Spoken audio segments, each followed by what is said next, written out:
Hey everyone, welcome to arts study made easy. This is Priyanka.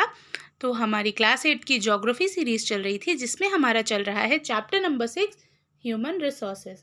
तो इस chapter में हम ह्यूमन रिसोर्सेज के बारे में पढ़ रहे हैं कि भाई आखिर ह्यूमन रिसोर्सेज क्या होते हैं, क्या क्या उनका इंपॉर्टेंस रहता है, कौन कौन से फैक्टर्स हैं जो उनके डेवलपमेंट में इन्फ्लुएंस करते हैं। ठीक, अभी ये इसके पहले हमारा ये सेकंड लेक्चर है। इसके पहले वाले लेक्चर में हमने बेसिकली देखा था ह्यूमन रिसोर्सेज की डेवलपमेंट के बारे में, डेवलपमेंट इन द सेंस कोई डेफिनेशन और थोड़ा डेवलपमेंट के बारे में पढ़ा था।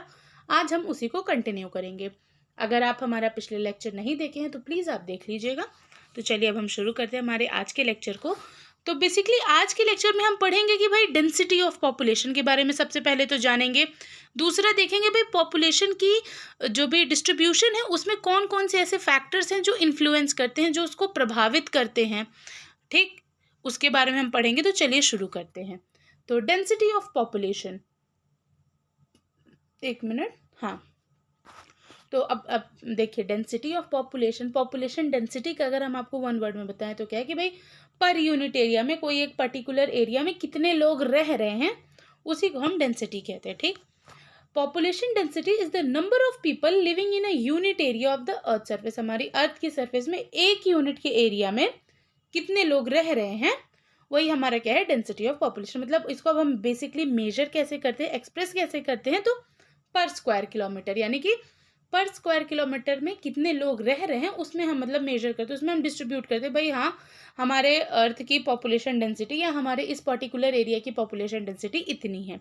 जैसे कि अगर हम अर्थ की बात करें होल वर्ल्ड की, तो उसमें 51% पर स्क्वायर किलोमीटर है। ठीक, अब यहाँ पे बताएगा कि भाई जो हमारा साउथ सेंट्रल एशिया है वो बहुत ही ज़्यादा डेंसली पॉपुलेटेड एरिया है in comparison to East and South East Asia. ठीक, अभी हमारे साउथ सेंट्रल एशिया में ही हमारा इंडिया वगैरह आता है, चाइना हो गया। अब भाई चाइना तो पॉपुलेशन में नंबर 1 पे है, ये इंडिया सेकंड पे है, तो वही चीज़ है। अब अगर हम इंडिया की बात करें तो हमारे यहाँ की एवरेज डेंसिटी ऑफ पॉपुलेशन कितनी है पर स्क्वायर किलोमीटर, तो ये है 382%। ठीक, यानी कि हमारे 1 स्क्वायर किलोमीटर के एरिया में कितने लोग हैं, तो 382% रहते हैं, 382 लोग हैं। अब यहाँ पे अगर हम बात करें factors affecting distribution of population, यानी कि जो हमारा पॉपुलेशन का डिस्ट्रीब्यूशन है उसको कौन कौन से फैक्टर्स अफेक्ट करते हैं, इसके बारे में अब हम जानते हैं। ठीक, तो सबसे पहला हो गया हमारा जोग्राफिकल फैक्टर, यानी कि उस एरिया की, कौन से एरिया की लोकेशन कैसी है उस पर डिपेंड करता है। ठीक, पॉपुलेशन के डिस्ट्रीब्यूशन। अब इसमें क्या कहते हैं, तो देखिए इसमें लैंड हो गया, क्लाइमेट हो गया, वाटर हो गया, सॉइल हो गया, ये सब चीज़ें आती हैं। तो चलिए अब हम एक एक करके इसको थोड़ा देख लेते हैं। तो सबसे पहले है टोपोग्राफी। टोपोग्राफी यानी कि वो पर्टिकुलर एरिया का लैंड कैसा है, ठीक, उसकी डिजाइनिंग कैसे, भाई प्लेन है, पहाड़ है, प्लेट्यू है, किस तरह का एरिया है, डेजर्ट है, ये है। ठीक, तो टोपोग्राफी में क्या है कि भाई लोग ज्यादातर प्रेफर करते हैं प्लेन एरिया में रहना in comparison to mountains and plateaus. क्यों, भाई प्लेन एरिया में इजिली डेवलपमेंट हो सकता है। ठीक, वहाँ पे इजिली डेवलपमेंट होगा। ठीक, फार्मिंग अच्छी होगी, फर्टाइल लैंड है ना भाई, कोई ना कोई नदी के द्वारा ही वहाँ वो प्लेन बनाया गया, तो वो फर्टाइल होगा, वहाँ पे सर्विस अच्छे से प्रोवाइड की जा सकती है। तो इसीलिए लोग ज़्यादा कहाँ पे, अगर हम वर्ल्ड में बात करें हर जगह, तो जो प्लेन एरियाज हैं हम वहीं पे सबसे ज़्यादा पॉपुलेशन देखेंगे। जैसे कि हमारे इंडिया में जो गंगा प्लेन है वो मोस्ट डेंसली पॉपुलेटेड एरिया है पूरे वर्ल्ड में। ठीक, वाइल माउंटेन्स अब यहाँ पे कंपैरिजन में बता रहे हैं कि भाई गंगा प्लेन में बहुत ज़्यादा वो डेंसली पॉपुलेटेड एरिया है। अगर हम उसको बाकी एरिया से कंपेयर करें, जैसे कि mountains like Andes, Alps, Himalayas, ये सब क्या है, ये बहुत स्पार्सली पॉपुलेटेड। स्पार्सली मतलब बहुत कम, छोटे छोटे टुकड़ों में लोग यहाँ रहते हैं। ठीक, अब यहाँ पे दूसरा हमारा पॉइंट क्या है, क्लाइमेट। अब ऑब्वियस सी बात है, कोई भी एरिया में लोग कैसे रहेंगे, किस हिसाब से रहेंगे, उसमें क्लाइमेट बहुत बड़ा रोल प्ले करेगा। कोई भी इंसान ना तो देखिए कोई एक्सट्रीम क्लाइमेट में नहीं रहता, जैसे कि वेरी कोल्ड हो या वेरी हॉट हो, उसमें नहीं रहे। लोग प्रेफर करेंगे मीडियम क्लाइमेट की, मतलब वो बियरेबल हो उनके लिए। तो इसीलिए जैसे कि अगर हम बात करें भाई जो हमारी प्लेन एरिया हो गए, तो जहाँ पे हम देखेंगे ज़्यादा पॉपुलेशन है वहाँ का क्लाइमेट भी बहुत ज़्यादा रीजनेबल होगा। अब ऐसा क्लाइमेट की बात करें तो देखिए जो हमारा सहारा डेजर्ट हो गया वहाँ पे बहुत कम लोग रहते। क्यों, क्योंकि वो बहुत ज़्यादा हॉट है। पोलर रीजन हो गया रशिया का जो ऊपर वाला हिस्सा, ऊपर वाला इन द सेंस कि नॉर्दर्न साइड का, सॉरी, तो उधर पोलर रीजन है, तो वहाँ पे लोग बहुत कम रहते हैं। ठीक, कनाडा, अंटार्कटिका, ये सब एरियाज ऐसे हैं जो एक्सट्रीम क्लाइमेट कंडीशन में, जहाँ पे लोग रहना प्रेफर नहीं करते, पॉपुलेशन रहना प्रेफर नहीं करती। तीसरा हमारा क्या है, सॉइल। सॉइल, ऑब्वियस सी बात है भाई, फर्टाइल सॉइल रहेगी तो वहाँ पे फार्मिंग अच्छी होगी, तो ज़्यादा लोगों को वहाँ पे प्रॉफिट होगा, तो वो वहाँ ज़्यादा शिफ्ट होंगे। Fertile soil provides suitable land for agriculture, जो हमारी फर्टाइल सॉइल है वो एक अच्छा खासा लैंड प्रोवाइड करती है एग्रीकल्चर के लिए, ठीक। इसीलिए वहाँ पे भी बहुत ज़्यादा पॉपुलेशन रहती है। फर्टाइल प्लेन्स, अब इंडिया में बात करें तो जो हमारा गंगा ब्रह्मपुत्र प्लेन हो गया ये है, और चाइना की अगर हम बात करें तो वांग ही, शांगजियान, ये चाइना में है जो मोस्ट फर्टाइल एरियाज हैं। और इजिप्ट में देखें तो जो नाइल रिवर के पास का एरिया है, प्लेन वाला एरिया है, वो डेंसली, मतलब ये कुछ एरियाज ऐसे हैं जहाँ की सॉइल प्लेन है, मतलब फर्टाइल है, और ये बहुत ज़्यादा डेंसली पॉपुलेटेड एरियाज में भी आते हैं। तीसरा हमारा रीज़न क्या है, वाटर। देखिए ये तो हम हमेशा से सुनते हैं कि भाई कोई भी बड़ी सिटी है वो हमेशा कोई ना कोई नदी के किनारे बसी है। क्यों भाई, वाटर हमारी बहुत इंपॉर्टेंट नीड है। जैसे कि अगर हम बात कर लें भाई, ये हमारा वाराणसी प्रयागराज हो गया, ये किधर है, गंगा किनारे, गंगा किनारे बहुत सारे शहर है, ठीक। कोलकाता हो गया, वो हुगली रिवर के किनारे है। हमारा जो अहमदाबाद है वो साबरमती रिवर के किनारे है। ऑब्वियसली जो हमारी अयोध्या है वो सरयू नदी के किनारे है। भाई रामनवमी हो और अयोध्या का नाम न लें, ऐसा थोड़ी हो सकता है, sorry, this is of the topic. तो मतलब हम बता रहे थे कि भाई जो भी बड़े बड़े शहर हैं, ठीक, वो कहाँ है, वो कोई ना कोई नदी के किनारे हैं। छोटे शहरों की भी अगर हम बात करें तो वो भी कहाँ है, नदी के किनारे ही बसे। क्यों, क्योंकि वाटर हमारी एक बहुत इंपॉर्टेंट नीड है। तो ये चीज़ यहाँ पे कह रहे हैं, people prefer to live in areas where fresh water is easily available. The river valley of the world are densely populated while deserts have sparse population. यानी कि जो हमारे रिवर वैलीज होती हैं, रिवर के आसपास के जो एरिया हैं, वो डेंसली पॉपुलेटेड एरियाज है अगर हम कंपेयर करें डेजर्ट से। तो डेजर्ट के एरियाज के अभी ऑब्वियस बात है, पानी की अवेलेबिलिटी कम होगी तो वहाँ पे स्पार्सली पॉपुलेशन नहीं होगी, कम पॉपुलेशन वहाँ रहना प्रीफर करेगी। फिर हमारा ये जोग्राफिकल फैक्टर में लास्ट पॉइंट क्या है, मिनरल्स, अवेलेबिलिटी ऑफ मिनरल्स। जहाँ अब मिनरल रहेंगे तो क्या होगा, मिनरल्स जो हमारे रहेंगे वो क्या होगा, इंडस्ट्रीज सुटेबल होगी, इंडस्ट्रीज रहेंगी तो लोगों को रोजगार मिलेगा, ठीक। तो इसकी वजह से जो हमारे वो मिनरल डिपॉजिट जहाँ पे ज़्यादा होते हैं वहाँ पे भी पॉपुलेशन बहुत ज़्यादा होती है। जैसे कि हमारा झारखंड में देखिए, ये हमारा जो धनबाद वाला एरिया, वहाँ पे कोयला वगैरह पाया जाता है, तो वो भी देखिए वो कितना ज़्यादा पॉपुलेटेड एरिया, इंडस्ट्रियल एरिया है, ठीक। ऐसे यहाँ पे कह रहे हैं भाई, diamond mines of South Africa, South Africa की जो डायमंड माइंस हैं, और discovery of oil in Middle East lead to setting of people in these area. Middle East में जो ऑयल की डिस्कवरी है वहाँ पे अभी देखिए डेजर्ट एरिया है, बट वहाँ पे एक मिनरल पाया गया जिसकी वजह से वहाँ पे भी लोग रह रहे हैं, ठीक। अब हम बात करते हैं social culture and economical factors, यानी कि सोशल कल्चरल और इकोनॉमिकल फैक्टर्स कैसे इन्फ्लुएंस करते हैं पॉपुलेशन की डेंसिटी को, इसके बारे में। तो सबसे पहले हम देखते हैं सोशल। तो एरियाज ऑफ बेटर, भाई जहाँ पे अच्छी खासी हाउसिंग होगी, भाई आप नॉर्मल इंसान क्या सोचते हैं, भाई हम ऐसी जगह रहें जहाँ पे अच्छे खासे घर हों, ठीक, हमको रहने की फैसिलिटी अच्छी मिले, बिजली पानी सब रहे। लोग रूरल एरिया से अर्बन एरिया क्यों शिफ्ट होते हैं, क्योंकि उन्हें रूरल एरिया के कंपैरिजन में ज़्यादा फैसिलिटीज़ मिलती हैं, ठीक। ज़्यादा सोसाइटी जो रहती है, सोशल इन्वायरमेंट जो रहता है उनका अच्छा होता है, इसीलिए वो रूरल एरिया से अर्बन की ओर शिफ्ट करते हैं। Areas of better housing, education and health facilities are more densely populated. Example Pune. तो इसमें कह रहे हैं कि ऐसे एरियाज जहाँ पे अच्छा खासा एजुकेशन है, हाउसिंग है, मतलब रहने की फैसिलिटी है, और हेल्थ फैसिलिटीज़ अच्छी हैं, वहाँ पे लोग ज़्यादा रहना पसंद करते हैं, वो एरियाज ज़्यादा डेंसली पॉपुलेटेड होते हैं। एज एन एग्जाम्पल यहाँ पे पुणे दिया है। कल्चरल एस्पेक्ट से देखें तो कोई भी एरिया जो कि कोई रिलीजन से जुड़ा हो, कोई रिलीजन की कोई डिटी से जुड़ा हुआ हो, जैसे कि हमारा हो गया मथुरा, हो गया श्री कृष्ण लॉर्ड कृष्णा से जुड़ा है, अयोध्या हो गया श्री राम से जुड़ा है, तो वो जो एरियाज हैं वो बहुत ज़्यादा डेंसली पॉपुलेटेड है कल्चरल बेसिस पे, ठीक। यहाँ पे और भी ज़्यादा, अब ऐसा क्यों भाई, देखिए रिलीजन और कल्चर जो है वो बहुत ज़्यादा लोगों को अट्रैक्ट करते हैं, ठीक। ये बहुत ज़रूरी है हमारे लाइफ में, तो इसीलिए भाई ये एरियाज बहुत ज़्यादा पॉपुलेटेड रहते हैं। यहाँ पे एग्जांपल में क्या है, वाराणसी, जेरूसलम।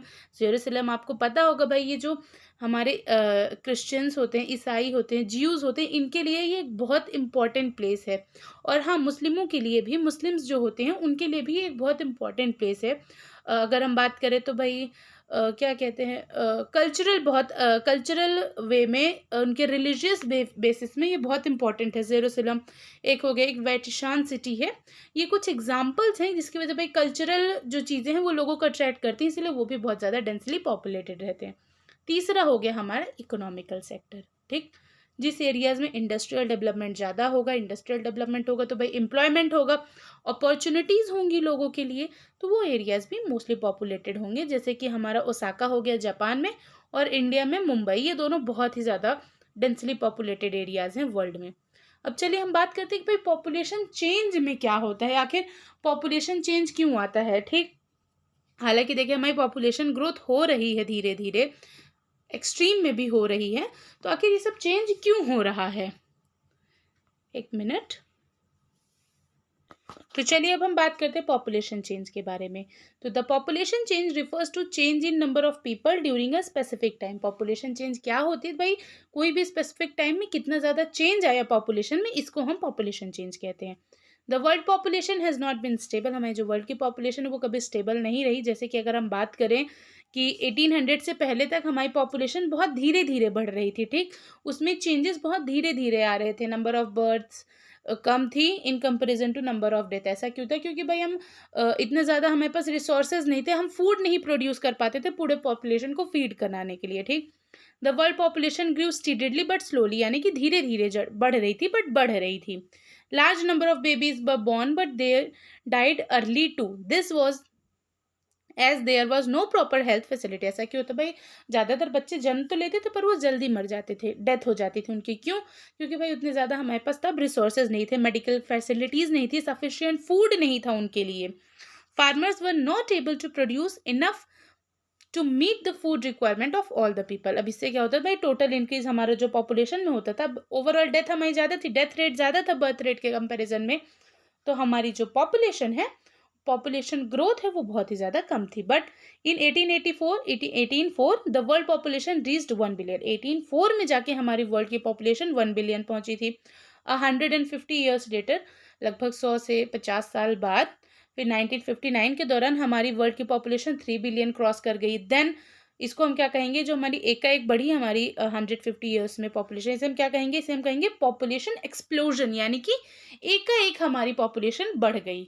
अब ऐसा क्यों हुआ, क्योंकि भाई इजीली हमारे पास रिसोर्सेज अवेलेबल होने लगे होंगे, हम उस पर ध्यान देने लगे होंगे, तो भाई बढ़ने लगी पॉपुलेशन।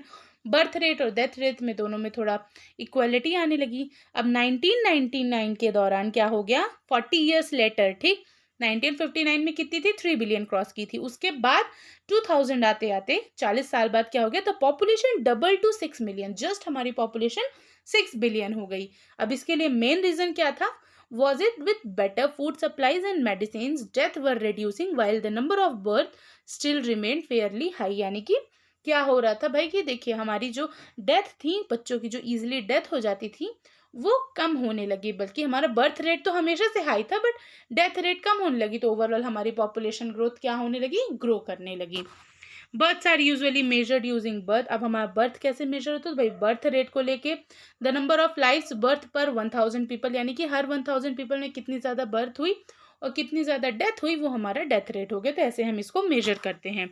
ठीक, अब ये देखिए, ये हमारा एक वर्ल्ड पॉपुलेशन ग्रोथ है कि भाई लगभग 500 BC के दौरान कितना था, एक मिनट हम इसको थोड़ा दिखा देते हैं। यहाँ पे देखिए 100 मिलियन था, फिर ये था, फिर ये था, फिर 1800 के दौरान 900 मिलियन था, फिर ये था। आज की डेट में कितना है, तो आज की डेट में, एक मिनट, आज की डेट में हम आपको दिखा देते हैं, आज की डेट में पहुंच चुका है 8525 मिलियन। ठीक, यानी कि 8 बिलियन को क्रॉस किया है। कब, 2025 तक ये इतना पहुंच जाएगा। ऑब्वियसली हम लोग अभी बहुत मतलब बहुत ग्रोथ से बढ़ रहे हैं, बहुत अच्छे से बढ़ रहे हैं, तो वही पॉपुलेशन हम क्रॉस कर जाएंगे। हालांकि ज़्यादा पॉपुलेशन होने के भी अपने अलग कॉन्सिक्वेंसेस हैं भाई, हम फिर उतने ज़्यादा रिसोर्सेज पैदा ही नहीं कर पाएंगे कि सबको फुलफिल करा सके। इससे क्या होगा, डिमांड तो होगी चीज़ों की बट वो जो सप्लाई है वो कम हो जाएगी ओवरऑल। अब ये सब इकोनॉमिक्स का टॉपिक हो जाएगा, तो ये हम आपको इकोनॉमिक्स में पढ़ाएंगे।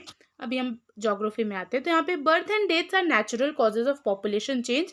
The difference between the birth rate and the death rate of a country is called natural growth rate. यानी कि जो डिफरेंस होता है हमारा बर्थ रेट और डेथ रेट में, इसे हम क्या कहेंगे, natural growth rate. The population increases in world is mainly due to rapid increase in natural growth rate. जैसे ही नेचुरल ग्रोथ रेट में इंक्रीज आएगा, तैसे ही हमारी पॉपुलेशन में क्या होगा, उछाल होगा, यानी कि वो इंक्रीज करेगी या डिक्रीज करेगी। ये डिपेंड करता है नेचुरल ग्रोथ रेट के बढ़ने या घटने में। अब एक और बहुत इंपॉर्टेंट रहता है, जो कोई भी एरिया की पॉपुलेशन को उसके पॉपुलेशन के डिस्ट्रीब्यूशन को वो इन्फ्लुएंस करता है, वो क्या है, माइग्रेशन। ठीक, लोग क्या करते हैं, लोग एक एरिया से दूसरे एरिया में जाते हैं बेटर अपॉर्चुनिटीज़ की तलाश में, तो वो हमारा माइग्रेशन है। Migration is another way by which population size change. People may move within a country or between countries. Immigrants are people who leave a country. Immigrants are those who arrive in the country. यानी कि immigrants कौन होते हैं, जो भाई country को छोड़ते हैं, और immigrants क्या होते हैं, जो कंट्री में एंटर करते हैं। जैसे रोहिंग्या मुसलमान का जो केस हुआ था हमारा, उसमें क्या हो रहा था, वो इमिग्रेंट्स थे, वो अपनी कंट्री को छोड़ के दूसरी जगह जा रहे थे। तो क्या हुआ, उससे वहाँ की, तो जिस एरिया से वो आ रहे थे वहाँ की तो पॉपुलेशन कम हुई, बट दूसरी वाली कंट्री की क्या हो गई, पॉपुलेशन बढ़ने लगी। जैसे अगर हम अभी रशिया यूक्रेन की बात करें, तो वहाँ पे भी जो यूक्रेनीज हैं वो बहुत ज़्यादा वहाँ से इमाइग्रेट कर रहे होंगे, इमिग्रेंट कर रहे होंगे, वो कंट्री को छोड़ रहे होंगे कोई ना कोई अपने पर्टिकुलर रीज़न को लेके। अब जैसे बहुत सारे इंडिया के लोग यूएसए शिफ्ट होते हैं जॉब अपॉर्चुनिटीज़ को लेके, तो इसको भी हम कहेंगे, इसको भी हम, ये भी हमारा माइग्रेशन के तहत आता है भाई, उनको वो बेटर अपॉर्चुनिटीज़ की तलाश में उधर जाते हैं। Countries like United states of America and Australia have gained in numbers in immigration और immigration. Sudan is an example of a country that has experienced a loss in population numbers due to out migration और immigration. तो ये Sudan एक country है जो कि example भाई जिसमें बहुत ज़्यादा पॉपुलेशन लॉस हो गया था उसको लेके. ग्रॉसरी में क्या है, immigration when person enters a new country, immigration when person leaves a country. ये हो गया. अब यहाँ पे बैलेंस ऑफ पॉपुलेशन में बता रहे हैं. देखिए ये फिगर आप देख लीजिएगा कि जब बर्थ रेट ज़्यादा रहता है डेथ रेट से तो पॉपुलेशन बढ़ता है, जब बर्थ रेट और डेथ रेट बराबर रहता है तो पॉपुलेशन स्टीडी रहता है, सेम रहता है, और जब डेथ रेट ज़्यादा रहता है और बर्थ रेट कम तो फिर पॉपुलेशन डिक्रीज होता है. ये कुछ चीज़ें हैं. ठीक, चलिए. The general trend of international migration is from the less developed nation to more developed nation. अगर हम बेसिकली बात करें जनरल ट्रेंड की, तो ज़्यादातर कहाँ माइग्रेशन होता है भाई, जो लेस डेवलप्ड कंट्रीज है वहाँ से लोग मोर डेवलप्ड कंट्रीज में जाते हैं अपॉर्चुनिटीज़ की तलाश में, एम्प्लॉयमेंट की तलाश में. तो ये मतलब बेसिकली देखा जाता है कि ये मेन रीज़न होता है माइग्रेशन का. With in countries large number of people may move from rural to urban areas in search of employment, education and health facilities. अगर हम कोई कंट्री या कोई एरिया की बात करें तो लोग भाई रूरल एरिया से अर्बन एरियाज की ओर शिफ्ट करते हैं अपॉर्चुनिटीज़ की तलाश में. तो ये कुछ हो गया हमारा इमिग्रेशन के बारे में. आज के लेक्चर में बेसिकली हमने देखा कि कौन कौन से ऐसे फैक्टर हैं जो पॉपुलेशन की डिस्ट्रीब्यूशन को अफेक्ट करते हैं. इसके आगे हम नेक्स्ट लेक्चर में डिस्कस करेंगे. Thank you for watching and stay tuned with us.